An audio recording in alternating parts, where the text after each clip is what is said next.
샬롬, 말씀 읽어주는 김기훈 목사입니다. 오늘도 기대하는 마음과 사모하는 마음을 가지고 하나님의 말씀 함께 읽겠습니다. 시편 79편 1절부터 13절까지의 말씀입니다. 하나님, 야만족이 주님의 집에 침략하여 주님의 거룩한 성전을 더럽히고 예루살렘을 돌무더기로 만들었습니다. 저들이 주님의 종들의 주검을 새들의 먹이로 내주고 주님의 거룩한 백성의 뼈를 들짐승들에게 내주어 물어뜯게 했습니다. 저들이 그들의 피를 양동이의 물처럼 쏟아버렸습니다.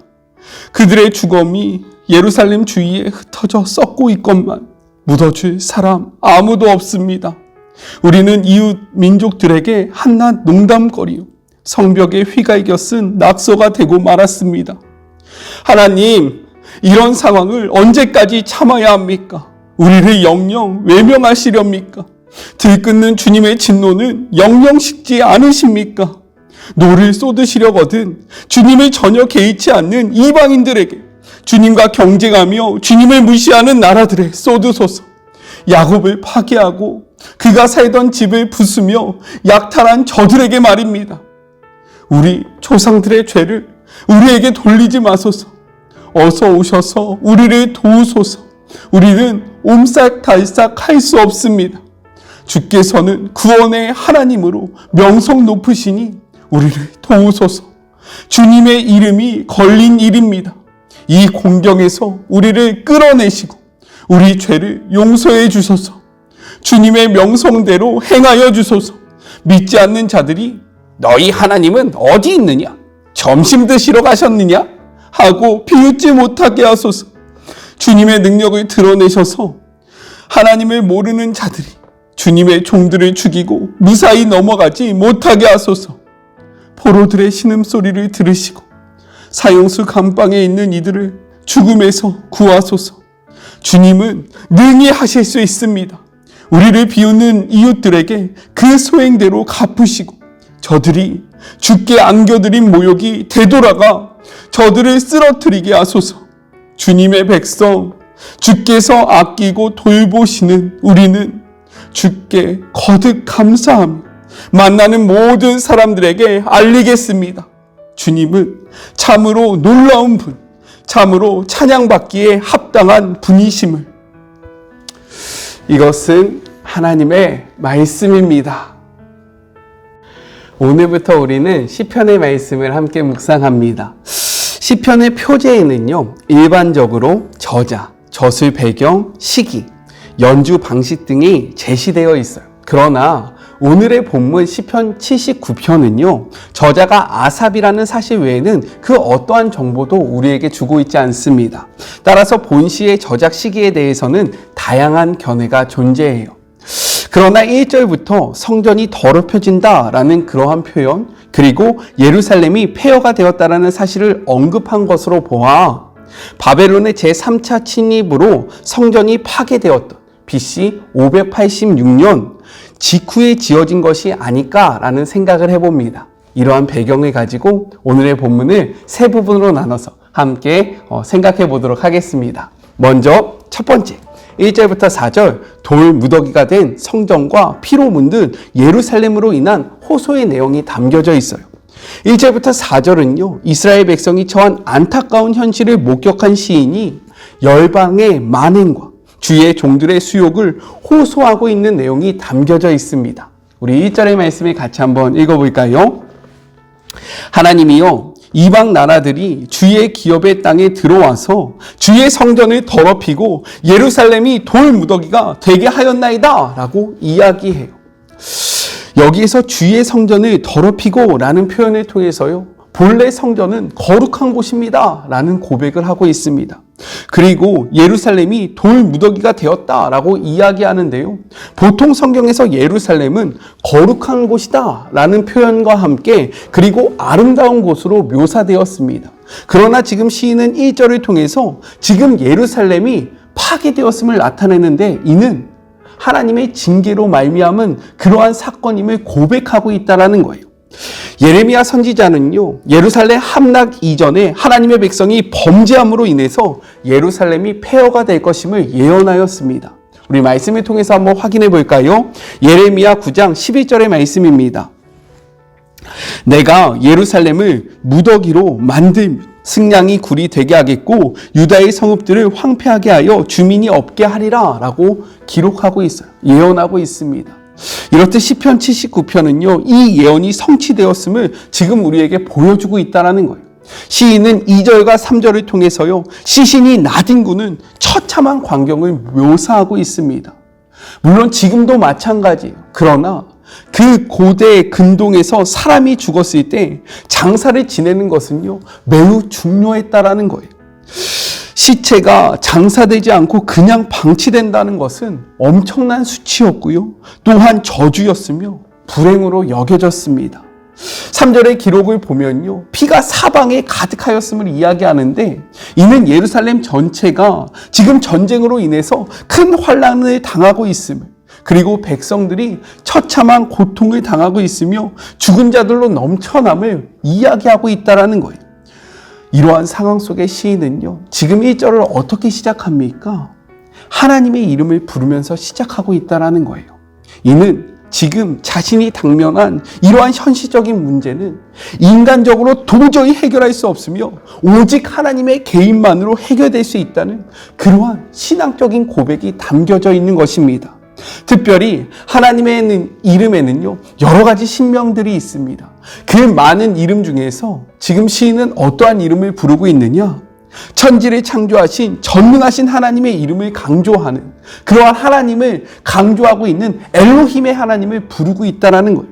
이는 어떠한 의미냐면요, 하나님의 전능하심으로 만행을 저지른 열방을 징계하여 주시기를 바라는 간절한 마음을 소망하고 있다는 겁니다. 이 말씀 앞에 도저히 해결할 수 없을 것 같은 삶의 문제 가운데 계신 주의 자녀들이 있습니까? 그렇다면 오늘의 이 시인처럼 천지를 창조하신 전능하신 하나님, 엘로힘의 하나님의 이름을 부르며 기도하기를 주님의 이름으로 간절히 소망합니다. 우리의 힘으로 이 문제가 해결되어지진 않지만 전능하신 하나님께서 나의 삶 속에 개입하셔서 이 문제를 해결해 달라고 엘로힘의 하나님을 부르며 우리 함께 기도하는 그런 복된 하루가 되었으면 좋겠어요. 우리 같이 한번 해봅시다. 아셨죠? 화이팅! 힘내시길 바랍니다. 둘째, 5절부터 9절, 죄의 고백과 구원의 간구의 내용이 담겨져 있어요. 이 단락에서 시인은요, 하나님께서 선민들을 향한 진노를 중단하시기를 간절히 소망하고요, 또한 죄를 고백하며 하나님 앞에 기도합니다. 즉 그동안 이스라엘 백성에게 일어난 암울한 상황들을 묘사함으로써 간접적으로 하나님께 구원을 호소했다면, 지금 이 단락부터 시인은요, 직접적으로 하나님의 도우심을 구하고 있다는 거예요. 우리 5절의 말씀을 같이 한번 읽어볼까요? 여호와여, 어느 때까지나이까? 영원히 노하시리이까? 주의 질투가 불붙듯 하시리이까? 라고 이야기하고 있어요. 시인은 하나님의 구원을 구하며 이번에는요, 하나님의 여러 가지 신명 중에서 어떠한 이름을 부르냐면 여호와의 하나님을 부르고 있습니다. 여호와 하나님, 나를 도와주십시오 라고 외치고 있다는 거예요. 왜 여호와인가? 여호와의 신명은요, 이스라엘과 하나님 사이에 맺어진 언약 관계와 관련된 신명입니다. 즉 시인은 여호와라는 신명을 사용하면서 하나님께서 자신들을 당신의 백성으로 삼으셨다는 사실, 그리고 그 언약 안에 포함된 자들을 보호하여 주시고 돌보시고 인도하여 주신다라고 약속하지 않으셨습니까? 약속의 하나님, 언약의 하나님, 하나님께서 약속하셨던 이 약속을 기억하시며 우리를 도와주십시오, 우리를 구원해 주십시오 라고 간청하며 기도하고 있다는 거예요. 그래서 언약의 하나님 여호와, 약속의 하나님 여호와, 우리를 향한, 이스라엘 백성을 향한 그 약속을 기억해 주십시오 라고 간절히 소망하면서 하나님의 이름을 부르고 있는 것입니다. 그러면서 시인은요, 이렇게 이야기해요. 여호와의 분노와 질투가 언제 끝날 것인지 하나님께 묻고 있습니다. 다시 말해서요, 지금 이 모든 일들, 지금 이스라엘이 당하고 있는 이 모든 일들은 이스라엘이 하나님을 버리고 다른 것들을 더 사랑했기 때문에 일어났던 그 하나님의 분노와 질투로 말미암은 결과라는 사실을 고백하고 있다는 거예요. 성경은요, 분명히 우리에게 이렇게 이야기합니다. 출애굽기 34장 14절의 말씀, 이번에는 새 번역으로 같이 한번 읽어볼까요? 너희는 다른 신에게 절하여서는 안 된다. 나 주는 질투라는 이름을 가진 질투하는 하나님이기 때문이다 라고 이야기합니다. 이렇게 말씀하고 있어요. 혹시 지금 하나님보다 더 사랑하는 것들이 있다면 그것들로부터 돌이키는 그러한 시간이 되기를 주님의 이름으로 축복합니다. 왜냐하면 우리의 하나님은요, 우리를 너무나도 사랑하셔서 우리가 다른 것들을 바라보는 것, 우리의 마음이 하나님보다 다른 것들을 더 사랑하는 것으로부터 질투를 느끼신 그러한 질투의 하나님이기 때문입니다. 우리 하나님을 질투하게 만들지 않는 그런 복된 하루가 되었으면 좋겠어요. 아셨죠? 우리 8절의 말씀도 같이 한번 읽어보겠습니다. 우리 조상들의 죄악을 기억하지 마시고 주의 긍휼로 우리를 속히 영접하소서. 우리가 매우 가련하게 되었나이다 라고 고백합니다. 시인은 하나님의 도우심을 구하면서 지금 무엇을 하고 있습니까? 죄를 고백하고요, 이 죄로부터 돌이킬 것을 소망하고 있다라고 이야기하고 있어요. 왜냐면요, 이를 통해서 하나님과의 관계 회복에 있어서 가장 시급한 것이 무엇이냐? 바로 죄의 문제라는 사실을 우리에게 보여주고 있다는 거예요. 하나님은 분명히 약속하셨습니다. 역대하 7장 14절의 말씀이에요. 내 이름으로 일컫는 내 백성이 그들의 악한 길에서 떠나 스스로 낮추고 기도하여 내 얼굴을 찾으며 내가 하늘에서 듣고 그들의 죄를 사하고 그들의 땅을 고칠지니라 라고 약속하셨어요. 이것은 하나님의 약속입니다. 이것은 하나님의 말씀이에요. 그렇기에 오늘 하루 우리들의 죄악을 하나님 앞에 고백하며 죄로 인해서 무너졌던 우리들의 삶이 회복되고요, 하나님과의 끊어졌던 관계가 다시금 회복되는 그런 복된 하루가 되었으면 좋겠습니다. 죄를 고백할 때부터 회복이 시작되는 거예요. 아셨죠? 주저하지 말고 모든 것들을 용납하시고 용서하시는 하나님께 나아가 우리의 죄를 고백하는 그런 복된 시간이 되었으면 좋겠습니다. 마지막 셋째, 10절부터 13절 원수를 향한 복수의 탄원의 내용이 담겨져 있어요. 우리 10절의 말씀을 같이 읽겠습니다. 이방 나라들이 어찌하여 그들의 하나님이 어디 있느냐 말하나이까? 주의 종들이 피 흘림에 대한 복수를 우리의 목전에서 이방 나라에게 보여주소서라고 이야기합니다. 고대 근동에서 나라들 간의 전쟁은요, 곧 그 나라가 섬기는 신들 간의 전쟁으로 이해되었습니다. 따라서 전쟁의 승패는요, 그 나라가 섬기는 신의 능력을 평가하는 기준으로 작용하여서요, 한 나라의 승리는 곧 그 나라의 신의 승리로 여겨졌다라는 거예요. 따라서 지금 이 본문은 무엇을 나타내고 있느냐? 하나님을 섬기는 이스라엘의 패배가 곧 하나님의 패배임을 이야기하면서 지금 이방 나라들이 하나님을 회방하고 조롱하고 있음을 이야기하면서요, 속히 구원하여 달라고 하나님의 이름을 위해서 지금 하나님의 이름이 저들에게 능욕당하고 있으니까 하나님 일하여 달라고 지금 하나님께 기도하고 있다라는 거예요. 우리 12절의 말씀도 같이 한번 읽어보겠습니다. 주여, 우리 이웃이 주를 비방한 그 비방을 그들의 품에 7배나 갚으소서라고 이야기합니다. 시인은 먼저 1절에서 하나님의 신명 중에서 어떠한 이름을 부릅니까? 전지전능하신, 천지를 창조하신 엘로힘의 하나님의 이름을 부르면서 기도합니다. 그리고 5절에서는요, 언약을 지키시는 약속의 하나님, 여호와의 하나님을 부르고 있었고요.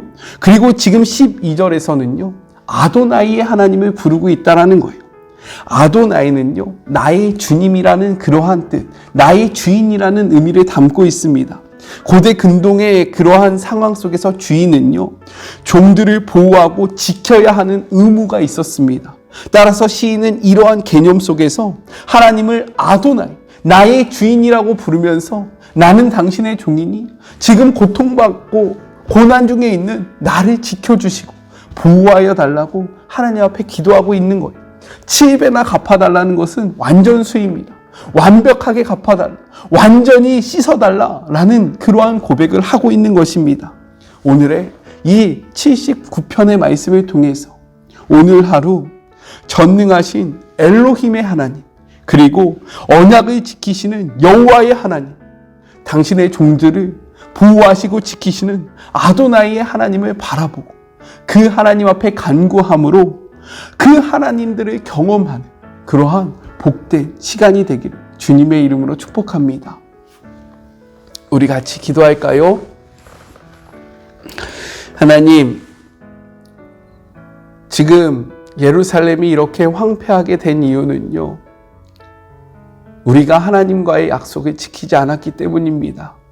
하나님보다 다른 것들을 더욱더 사랑했기 때문에 이 모든 일들이 이루어졌습니다. 이 상황 속에서 우리를 구원할 수 있는 것, 우리가 마음을 주었던 그 우상이 아니라 천지를 창조하신 엘로힘의 하나님, 그리고 이스라엘과 언약을 맺으셨던 약속을 지키는 여호와의 하나님, 또한 당신의 종들을 내버려 두지 아니하시고 보호하시고 지키시는 아도나이의 하나님임을 고백합니다.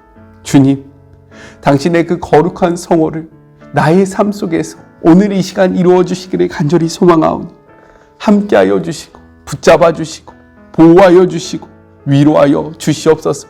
오늘 이 말씀이 고난 가운데 있는 자들에게 위로와 소망이 되기를 소망하오니 주님, 주님께서 약속하신 그 거룩하신 이름의 뜻대로 우리의 삶 속에서 온전히 역사하여 주시옵소서.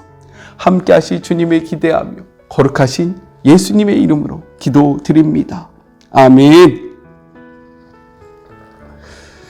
천지를 지으신 전능하신 엘로힘의 하나님, 그리고 약속을 반드시 지키시는 여호와 하나님, 당신의 종들을 보호하시며 당신의 종들을 내버려 두지 아니하시는 아도나이의 하나님을 경험하는 복된 하루가 되기를 주님의 이름으로 축복합니다. 저는요, 또 내일 만나도록 할게요. 사랑하고 주님의 이름으로 축복하면서 오늘 하루도 힘내세요. 우리 내일 만나요. 안녕. 오늘도 수고하셨습니다.